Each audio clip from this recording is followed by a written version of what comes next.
और इसके बाद फिर अभी तो मैं बताना चाहूंगा कि कृष्ण मोनू, राजकुमार पहलवान और मान सिंह, ये 4 लोग ऐसे हैं, मतलब शुरू से हमारे यहाँ गांव से किसान आंदोलन शुरू हुआ था तब से इन लोगों ने पूरी भूमिका निभाई है और स्टार्टिंग से लेकर अब तक निरंतर लगे हुए हैं। तो एक बार अंकल जी आप इनको सम्मानित करें। राजकुमार पहलवान, कृष्ण मोनू, मोनू ग्रेवा, मान सिंह,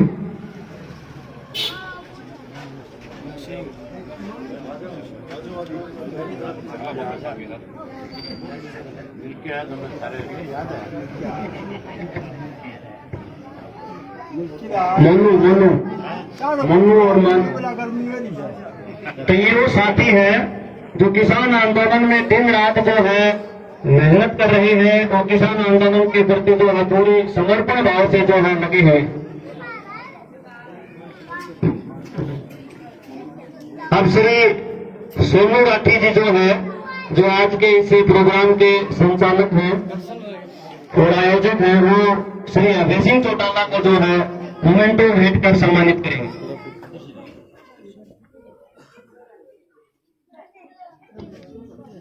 सभी साथी तालियां बजाकर जो है अभिनंदन करें। अब मैं जिन पलों के लिए आप इंतजार कर रहे थे, श्री अभय सिंह चौटाला जी को जो है चाहूंगा कि वो आए और संबोधन।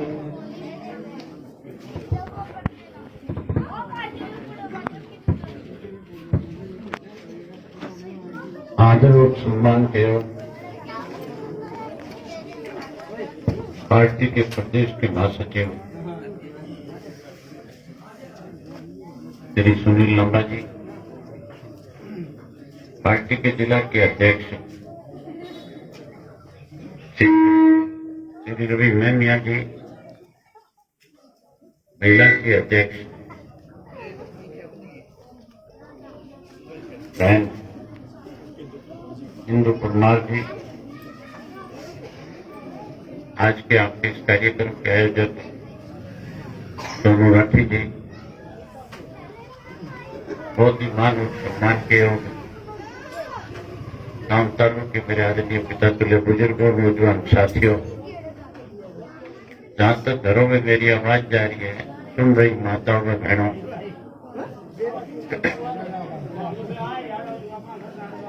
मेरे से पहले जो साथी थे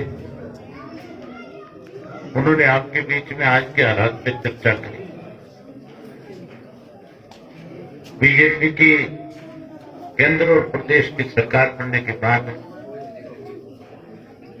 इस देश में इन 2 साल में किस किस्म के हालात रहे, किस तरह के हालात से हमें गुजरना पड़ा, ठीक कर दे भाई इसको। उन सब बातों पे खुल करके आपके सामने जिक्र किया।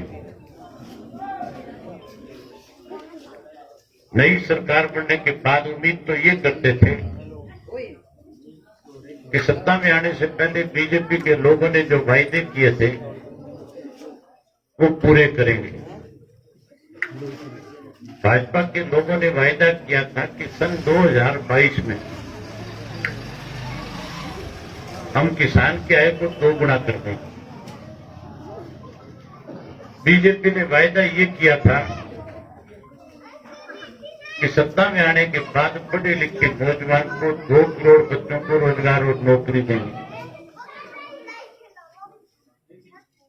वायदा तो ये किया था कि स्वामीनाथन की रिपोर्ट को लागू करेंगे और किसान की फसल का जो लागत मूल्य है उससे 50% ज्यादा देंगे।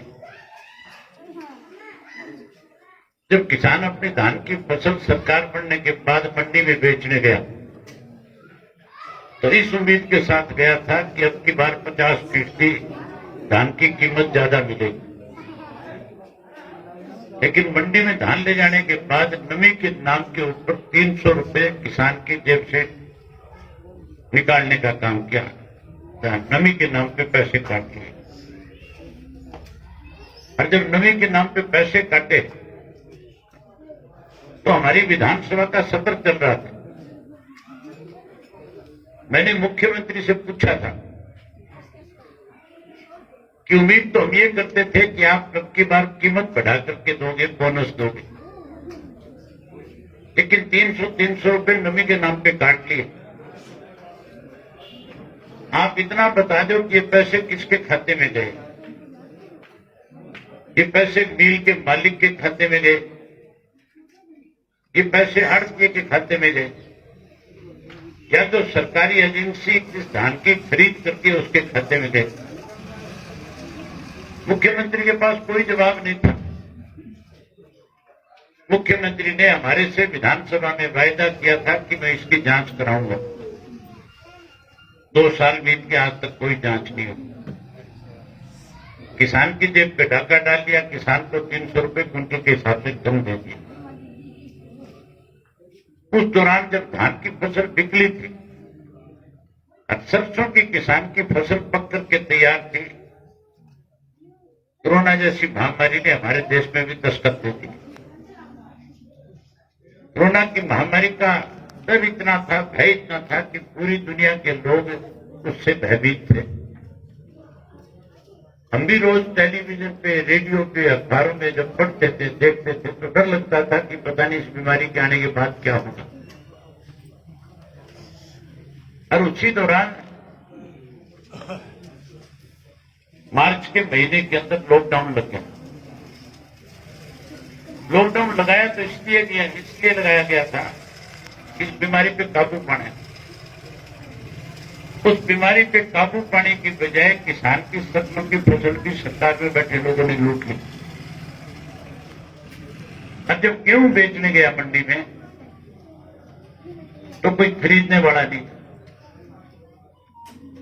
सरकार की तरफ से कहा तो ये जा रहा था कि हम एक दाना खरीद लेंगे, लेकिन मंडियों के अंदर कहीं कोई बोली लगाने वाला नहीं। आखिर पार्टी ने फैसला किया कि किसान की फसल मंडी में अच्छे दाम पे बिके, उसको पूरा पैसा मिले, इसके लिए हमें मंडियों में जाना चाहिए। मेरी पार्टी की तरफ से ड्यूटी लगी और मैंने उस कोरोना की महामारी में जहां लोग एक से दूसरे घर में नहीं जाते थे, अगर किसी के घर में कोई बड़े बुजुर्ग की डेथ होगी तो रिश्तेदार को ढांढ के दी गए थे। लोग इतने डरे हुए थे, लोगों ने अपने घरों के दरवाजे बंद कर रखे। लेकिन पार्टी का आदेश था, मैंने पार्टी के आदेश को मान करके दवाड़ी से लेकर के जिन तक की मंडियों के दौरों के प्रोग्राम बना दिए। और जब मैं मंडियों में गया, जींद पहुंचा तो मेरे पास मुख्यमंत्री का टेलीफोन आया। कहने लगा, अभय जी जहां जहां मंडियों में जा रहे हो लोगों की भीड़ बढ़ती जा रही है, इससे कोरोना की महामारी और ज्यादा बढ़ जाएगी। मैंने मुख्यमंत्री से कहा, इस कोरोना से तो कोई मरेगा तो नहीं मरेगा, अगर किसान की गेहूं के दाम उसको पूरे नहीं मरे तो ये अन्नदाता जो देश का पेट भरने का काम करता है, ये कहीं ना कहीं हमारी इस गलत नीति की वजह से आत्महत्या करने पर मजबूर ना हो जाए। आप उसकी गारंटी लो कि हम उसका एक दाना खरीदेंगे, मैं अपने प्रोग्राम पोस्टपोन कर दूंगा। मुख्यमंत्री ने वायदा किया कि हम एक दाना खरीदेंगे। दाने तो खरीद लिए, लेकिन 2-2 महीने तक किसान को पेमेंट नहीं मिली। 2-2 महीने तक बैंकों के चक्कर काटने पड़े। चक्कर काटे थे कि नहीं काटे थे?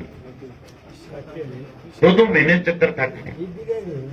वो 2 महीने चक्कर क्यों काटे, उसके पीछे एक बड़ा राज था।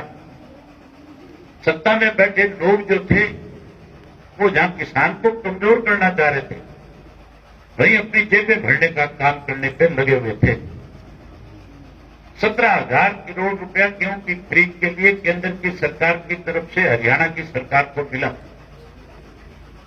और वो 17,000 करोड़ रुपया जो था HSIDC का एक बैंक है, HSFD के नाम से बढ़ता था। आपके पैसे आपको ब्याज के समेत देने चाहिए थे, आपको देने की बजाय 800 करोड़ रुपया बैंक के कर्मचारियों के साथ मिलकर सत्ता में बैठे लोग हरा डकार गए, पैसा खा गए।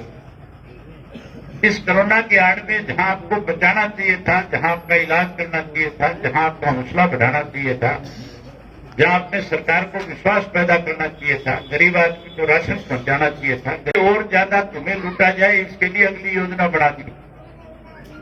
लॉकडाउन में हालत तो ऐसी थी कि तालू का व्यक्ति धनाड़ा गांव में नहीं जा सकता, मुंडाल नहीं जा सकता, गांव की सड़क पे निकलते थे, पुलिस वाला अगर मिल जाता था तो पुलिस वाला जो भी कोई व्यक्ति उसको मिलता था उसको अपमानित करता था। लोग तो घरों में दुख के बैठे थे, डरे बैठे थे। बड़े बुजुर्ग जो हुक्का कट्ठा बैठ करके पीते थे, जो ताश खेलते थे, उन्होंने भी ताश फेंक दी थी, उसका भी बंद कर दिया था। हालात ऐसे थे कि तम्बाकू नहीं मिलती थी। उन दिनों में सत्ता में बैठे लोगों ने शराब का एक माफिया खड़ा कर दिया, और वो शराब का ऐसा माफिया था, सारे शराब का कारखाने बंद थे, सारे जितने गोदाउन थे उनके ऊपर सील लगी हुई थी। उन गोडाउन्स के खिड़कियां तोड़ करके शराब की चोरी कराई गई। 1 करोड़ 20 लाख शराब की बोतल निकाल करके गोडाउन से, और शराब माफिया ने गांव गांव के अंदर घर घर में सप्लाई करके महंगे में बेची। जो दारू की बोतल 100 रुपए की बिकती थी, उसके 800 रुपए दाम लिए गए। बिकी थी कि नहीं बिकी थी? सारे गांव में भी बिकी होगी, खूब बिकी थी। महंगी बिकी, सस्ती बिकी, महंगी बिकी थी। शराब माफिया खड़ा कर दिया। उसके बाद रजिस्ट्री का घोटाला हुआ। उसके बाद कोरोना के लिए जो दवाई खरीदी उसमें 450 करोड़ रुपए जो है दवाई के नाम के ऊपर सत्ता में बैठे लोग डकार गए। मैंने विधानसभा में इन सब बातों के ऊपर जिक्र किया था, मुख्यमंत्री से पूछा था इस रूट में से कितना माल तेरे हिस्से में आया, तो मुझे कहने लगा कि आप क्या चाहते हो? मैंने कहा हम तो इंक्वायरी चाहते हैं, इसकी इंक्वायरी कराओ, जो लोग दोषी है उनके खिलाफ कार्रवाई हो। हमें आश्वासन दिया कि इंक्वायरी कराएंगे। 3 इंक्वायरी शराब वाले माफिया की हो चुकी है, अब तक एक पे भी हाथ नहीं डाला, अब तक एक को भी नहीं पकड़ा, क्योंकि सारे वो लोग शामिल हैं जो इसकी सरकार में शामिल है, इसलिए नहीं पकड़ा। लोगों का ध्यान बांटे, कोरोना से ध्यान बटे, इसके लिए 3 नए कृषि के काले कानून बना दिए, और वो कृषि के काले कानून ऐसे बना दिए कि अगर मैं विस्तार से उनकी चर्चा करूंगा तो बहुत टाइम लग जाएगा। ऐसे कानून बना दिए कि अगर ये कानून लागू रह गए तो किसान को हर हालत में अपनी जमीन बेचनी पड़ेगी, मंडियां खत्म हो जाएगी, और मंडी जब खत्म हो जाएगी तो फसल कहां बेचोगे? फिर तो बड़ी बड़ी कंपनी के लोग जो उनके दलाल गांव में आएंगे और वो तुम्हारे साथ बैठ करके बातचीत करेंगे, तुम्हें कहेंगे तुम्हारी फसल का इतना दाम देंगे, आप हमारे साथ एग्रीमेंट करो। आप मजबूर हो जाओगे कि एग्रीमेंट करना पड़ेगा। एग्रीमेंट कर लोगे, जितनी उनको जरूरत होगी उतनी खरीद लेंगे। आपके खेत में ज्यादा फसल होगी तो आपको ये कह करके फसल वापस दे देंगे, इस फसल में चमक नहीं है, इसका दाना जो है वो कमजोर रह गया, आप कहां बेच करके आओगे, कहां रखोगे? जब फसल नहीं बेच सकोगे, सस्ते में देनी पड़ेगी, तो फिर जमीन बेचनी पड़ेगी कि नहीं बेचनी पड़ेगी? ये ऐसे कानून है, अगर ये कानून लागू हो गए तो फिर मान के चलो जहां जमीन बेचनी पड़ेगी वहां आपको गांव और घर भी छोड़ना पड़ेगा। करोगे क्या? बिजनेस कर नहीं सकते, किसान का बेटा किसी के जाके मजदूरी भी नहीं कर सकते।